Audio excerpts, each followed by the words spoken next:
Hello everyone, this is Sara from the Kahani Suno with Kabir and Sara podcast. कैसे हैं आप लोग आज? Today, I'm going to try something different from what I usually do. I've had some feedback about my stories that they might be too real, too dark, and I wanted to try out a different format today, a short story format, and some warm, lovey-dovey stories. So let's see how that goes and how you guys like it. This is more of a love story. This is titled The Reunion. I'm not sure why I answered the call from an unknown number. I generally don't do that. Maybe I was just bored, or maybe I wanted to be adventurous. Not sure what it was. But by the time my brain cells had started to work, I was saying hello into the phone. Sarah was all I heard. The voice did not sound familiar at all. Oh, I should not have picked up the phone. I was going to hang up when I heard, Sarah, is that you, please? I stopped in my tracks. The voice still did not sound familiar. However, something about the please at the end of the sentence stopped me from hanging up the phone. There seemed to be a quite desperation around it, like this person, whoever he was, had gone through a lot to get to whoever this Sarah was. He was willing me to be Sarah, his life depended on it. Who's this? I found myself asking him. Rohan was all I heard. He seemed to have gotten the wrong Sarah. Yes, my name was Sarah, but I did not know of any Rohan. I felt a twinge of regret because somehow I was really rooting for this guy to find his Sarah. He seemed to be so into finding her, so hopeful that it was the Sarah he was looking for. I don't know of any Rohan. I'm sorry, I said, getting ready to cut the call. You do, he simply replied. Rohan? I did not know of any Rohan. What was he talking about? Rohan Pathak, he replied. Did not ring a bell. Rohan, your ex-classmate, he persisted. Felt like all the damn bells in the church started to chime at the same time. Surely this couldn't be the Rohan that he seemed to be claiming he was, could he? Rohan? I found myself saying out loud.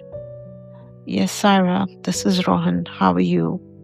He continued cheerfully. I could sense his relief. He seemed to have found the Sarah he was looking for. I'm fine, I said mechanically. By this time, the bells were ringing so loudly that I couldn't even hear my own thoughts. Good to hear, Sarah. I'm glad I could finally talk to you. We've been looking for you for a while now.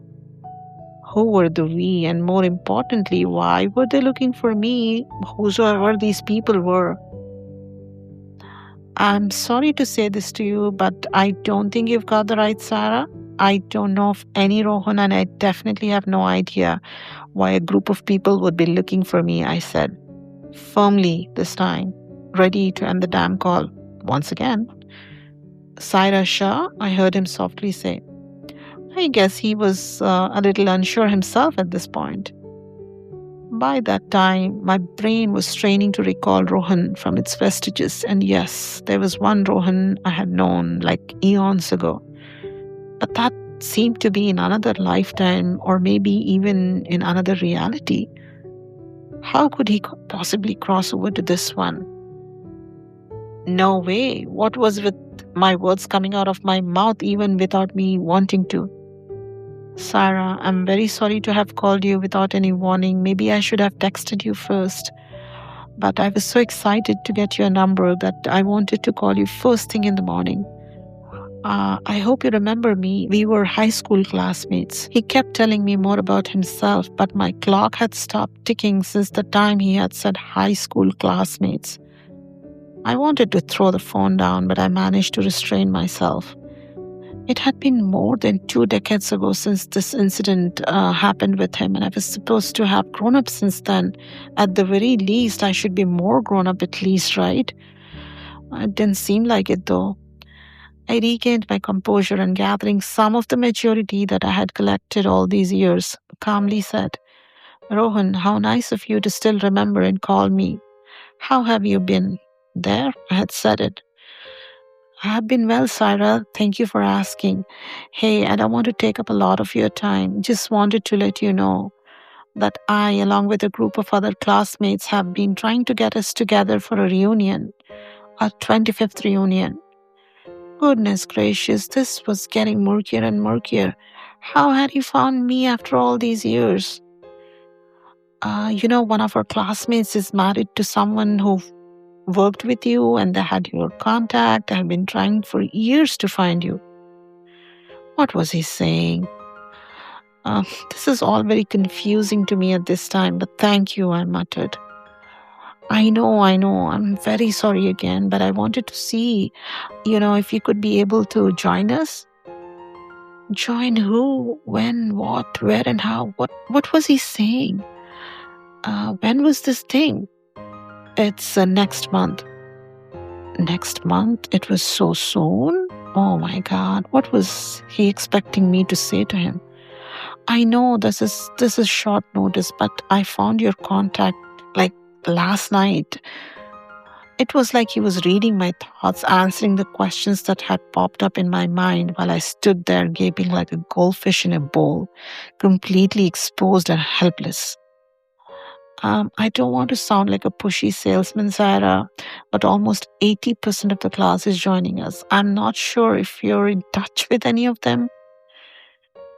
I wasn't in touch with anyone and I had no desire to be. I wanted to tell him. So he continued, Oh, I was not talking, was I? Sarah, say something. Come on. You can't be quiet like this, I told myself. Uh, okay, Sarah, I'm going to stop talking now and give you a chance to say something. Oh my God, if only we could be outwardly as rude to people as we feel inside, the world would be more of a no nonsense place. Go away, Rohan, I wanted to say. Just don't ask me to go away, please. Oh no, did I say that aloud? Or was he just reading my thoughts? Well, I needed to be more vocal about these things, I guess. Rohan, I'm very busy this time. I wish I could join you guys. Maybe if I had known earlier, I could have planned around this, but at this time, I'm sorry, but I simply can't. Fair enough, I wish I was able to reach you earlier. His voice trailed off. Disappointment writ large in his voice. Thanks for taking the time and effort to find me, Rohan. I really appreciate it. No worries, Saira. Let me know if anything changes. I'm sure you have my number. Please save it and I hope we can stay connected. Will do, Rohan. Bye for now. Bye, Sarah. Take care, he said as I finally hung up the phone. Of course, I'm not going to save your number. I don't want to save your number. Why would I save your number? What was he saying? I saved his number. I was grown up and couldn't hold a grudge from over 2 decades ago now, could I? That would be childish, right? So what if he broke my heart? So what if I had never quite recovered from his rejection? So what if I could never love the way I had loved him at that time? So what if I had never felt worthy of love ever again? So what if I doubted every relationship after that with, is it going to last? So what if I had never found closure and always felt insufficient? I had hated him for years before moving on, relegating him to a place I never wanted to revisit. He simply ceased to exist for me. Did he not remember what he had done? Did he not realize the trauma he had put me through with his absolute silence after what I felt like leading me on for a long time? I had willed him to say something to me, at least on the day we were parting from each other, that final farewell day. I looked at him in anticipation, but he just stood there, not even looking at me, not even a goodbye, not even a display of any emotion, leave alone regret. Did he not love me? Did I imagine all that? How could he let me go off so easily? Oh my God, I couldn't afford this. I found myself in this spate. I was finding myself in the same spiral I had found myself in for years following our split. It had taken a lot from me to get out of it, and there was no way I was going to hurl myself into it again. I resolved to not think about it and try to forget the brief exchange which happened to be the first time we were really talking to each other. It was always had been in silences, in looks into each other's eyes that we had communicated. There has never been a conversation. I had built up so many scenarios in my mind on how our first conversation would be like all those years ago, and not even the most mundane came close to what had actually transpired. The next few days, Rohan kept texting me. There were a few of our other classmates who called to persuade me to come, and that included a couple of girlfriends I had been close with. But I politely refused. I could not deny, however, that it felt good to be connecting with old classmates. Many a friendship has been sacrificed at the altar of unrequited love. It's a short flight for you. Can't you take out one day? We will miss you. It'll be 24 years before we can do something like this again. My friends were persuading me, or should I say, my classmates. I had to give in finally, even if it meant facing my demons, or one demon, should I say. I was grown up, wasn't I, and should not be afraid of monsters under the bed anymore. What followed was a flurry of activity where I was booking tickets, talking to a lot of people, including Rohan, as we planned the great reunion. I never thought it would happen, but I got to a point with Rohan where I started feeling at ease and decided that time had been a great healer, and I was just being too dramatic about those brief few months when I had thought he was in love with me. I just let it go and felt lighter because of it. There was no denying the slight stab in my heart when I set my eyes on him for the first time as a man, a very handsome man. He still had those eyes that I had once lost myself in, and the long hair that had so captivated me. The difference was, of course, in the confidence and the smile. What had once been a shy and vulnerable boy seemed to be replaced by a more self-assured and highly successful man. His transformation warmed my heart. I realized I did not hate him anymore. I simply couldn't. Could I forgive him? That was a different question. The reunion turned out to be a grand success. I was very happy I came. Meeting so many of my old classmates that I had relegated to the recesses of my mind was pure joy. Discovering and discussing how our lives had taken their course towards what we had become to that point seemed more enjoyable than I had thought. But of course, all good and even bad things come to an end. It was time for me to go. Rohan had offered to drive me to the airport. I had politely refused. I had rented my own car and driven to the hotel. I was a fiercely independent woman. I said my goodbyes, saved contact numbers of almost everyone, and turned in for the night. I had an early flight to catch. I was too tired to think of anything else. Being busy is the best antidote to overthinking and overanalyzing. I got up early, got ready, and started walking towards my car. "Saira," I heard him say. I once again stopped in my tracks. I did not even realize when the tears had welled up. It felt like I was reliving a day from years ago in the way I had wanted it to pan out. The farewell day, when I had kept my ears peeled to hear him say the same thing, "Saira." I could hear him walking towards me. I composed myself and turned. "Rohan, you're up early. Isn't your flight later out in the day?" I tried smiling as much as I could. "Do you have a few minutes to talk, Saira?" he asked, no smile adorning his face, which was quite a rarity in the past day I had discovered. "Rohan, I'm running late already." "Your flight's not till 9:30, he said simply. "Okay, maybe we could get some coffee." I watched him stirring his coffee, lost in thought. Felt like there was some internal battle going on. "Saira?" "Yes, Rohan." "Saira, that is my name, Saira Shah," I said. He started laughing. I laughed too, and the tension in the air seemed to ease a little. He stopped laughing abruptly. Silence again reigned supreme. It was not an uncomfortable, awkward silence, though. It was serene, like the calm before the storm. "Sarah, I know I might be 25 years too late, but I wanted to tell you that day, and I wanted to tell you that I loved you all those years ago." Startled, I looked up at him. Something told me this was not a joke, and if it were, I was ready to knock him out. No, he was still not smiling. His eyes were looking directly into mine with the same intensity that had looked at me all those years ago. The feeling of getting lost in them invaded me yet again. I had drowned in their depths before, and only I knew my struggle to swim to the shores. I looked away. What was he trying to do? Why this? Why now? I hope you can find it in your heart to forgive me for all these years. I just wanted you to know that I was serious about you, that I had strong feelings for you.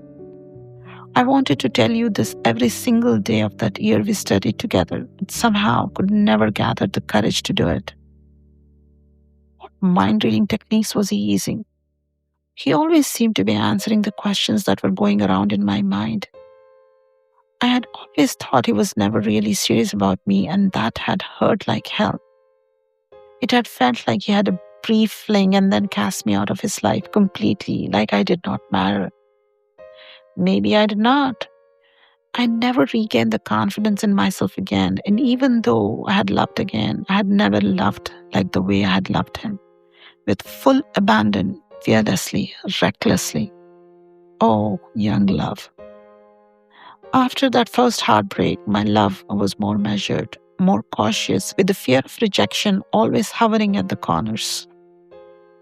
I know I must have given you the wrong impression, but I hope you know you were the most beautiful woman in the world to me. There was nothing more I wanted than to be with you at that time. I just was clueless on to how to go about asking you to be mine. I knew you liked me too, but I just didn't have the guts, Saira. I won't apologize. I don't know what I'm doing. I don't know if why I'm telling you this. Then what is it? I thought to myself. I needed to let you know what you meant to me. I can't die peacefully if I did not. I tried to find you for so long. I asked almost the entire world and never got a positive response. I have spent countless hours trying to find you on social media. He's gotta be kidding me here. I'm not kidding, Saira. I went through even Orkut, the first ever social media platform, if you remember. This reunion was my idea with the sole intention that it would give me a reason to look for you and to ask everyone about you. He could have knocked me down with a feather at that time. Why would he do that? Go through all that? I was very serious about you, Sarah. Had I found you, I would have gone down on my knees to ask you to marry me. Losing you seemed to make me courageous, and I never wanted to let you go again. All I can say is that I wish I had found you earlier. I did not realize the tears that were silently streaming down my cheeks at that point. So all my fear of rejection, the trauma I had about me not being good enough for someone to pursue me, the feeling that I was easy to forget, they had all been unfounded. Just a twist of fate, a young boy's lack of confidence. But you didn't, Rohan, you didn't find me earlier, I told myself. I know I didn't find you earlier. Once again, he was reading my mind. I'm completely at fault, Saira, at how things did not work out between us. He continued. If there is one regret I have in life, it's the fact that I have missed having you in my life. You were my first love, and you always will be. I can never forget that. And I also wanted to let you know the tears had dried up in my eyes. In fact, I found a smile adorning my face. It was like all those years had just melted away and transformed into what I was supposed to be, a beautiful, loved, and confident woman. Rohan, you were my first love too. Don't be so hard on yourself. We were just kids, naive little young kids. I know it took a lot of courage for you to say this to me, and I can't thank you enough for that. Thank you, Sarah. I can't tell you how I feel now, like I was able to dump the load that I had been carrying for so long that just kept getting heavier and heavier. The tears that had dried up in my eyes seemed to be glistening in his. I need to do one thing though. Don't tell me. He came and knelt in front of me. I got up as he held my hands and said, more than anything else, I wish you were a part of my life. Since you're not, I ask you to forgive me from your heart. I looked at him, his head bent, his disheveled hair falling all over his face. His long hair had haunted me for a long time. Still seemed to. The way he used to push his hair back when it fell over his eyes had been imprinted in my memory, and that was one thing I had never been able to get out of my mind. I ran my fingers through his hair and pulled him up. We hugged for a long time. The tears were now flowing freely from both pairs of eyes. We didn't say anything, didn't need to say anything, and frankly, there was nothing more to be said. He walked me to my car, begged me to have him drive me to the airport. We chatted like long-lost friends. We got to know a little bit more about our current lives. Mundane stuff, family, friends, career, etc. We reached the airport, said our goodbyes with a smile and a tear in an embrace that knew that was the last one we would ever have with each other. Saira, he started. Rohan, let's not spoil this perfect moment. You have no idea how life-changing this is for me. I can't thank you enough for going through all you did to find me and tell me what was in your heart for all these years. But you, as well as I, know that some things are not just meant to be. I'm just glad that you went from being a very painful memory to being a beautiful one. I love you, Saira, he said. I love you too, Rohan, I said, walking away from him, waving to him. Have a safe flight, his text popped up as soon as I sat in the plane. I deleted his contact. I could finally let the past go. The end. Once again, listeners, this is Sarah from Kahani Suno with Sarah and Kabir podcast. Again, these are original stories written by me. I would love to hear your thoughts on that. Which was your favorite one? I'm a die-hard romantic, Bollywood movies, right? Like a chota sa lamha hai, jo khatm nahi hota, main laakh chalata hoon, par bhasm nahi hota, kind of thing. I would love to hear your views. Sarah at kahanisuno.com or Kabir at kahanisuno.com. Once again, this is Sarah signing off. Hope you have a great day ahead. Thank you.